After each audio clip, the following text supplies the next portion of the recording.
Hello friends, welcome back to all in one facts Tamil. இன்னைக்கு என்ன 1 minute story பார்க்க போறோம்னா, நல்லதையே செய்வோம். கதைக்குள்ள போயிடலாமா? டெய்லரோட பையன் அவர் வேலை செய்றத பார்த்துட்டு இருந்தான். டெய்லர் புது துணி எடுத்து, அது பளபளக்கும் புது கத்தரிக்கோல்ல வெட்ட ஆரம்பிச்சாரு.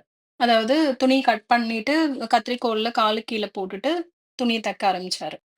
துணிய தச்சு முடிச்சுட்டு, சின்ன ஊசிய தலையில இருக்க தொப்பில குத்தி பத்திரப்படுத்திக்கிட்டாரு.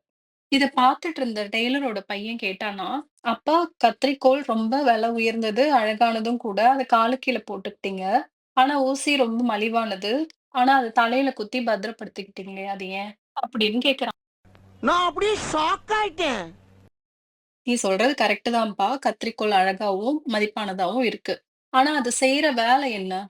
கட் பண்றது. அதாவது பிரிக்கிற வேலை. ஆனா ஊசி சின்னதா இருந்தாலும், மலிவானதா இருந்தாலும், அதோட செயல் சேர்க்கிறது. ஒருவரோட மதிப்பு அவங்க செய்யற செயல வச்சு தான் நிர்ணயிக்கப்படுது. அவருடைய உருவத்த வைத்தோ, பணத்த வைத்தோ கிடையாது. நல்லதையே செய்வோம், நல்லவர்களாவே வாழ்வோம். அதான் இந்த கதையோட ஸ்டோரி. உங்களுக்கு இந்த கதை புடிச்சிருந்ததுன்னா, கமெண்ட்ஸ்ல மென்ஷன் பண்ணுங்க. மறுபடியும் அடுத்த ஸ்டோரில சந்திக்கலாம். தேங்க்ஸ் ஃபார் வாட்சிங். Keep supporting me. Take care. By.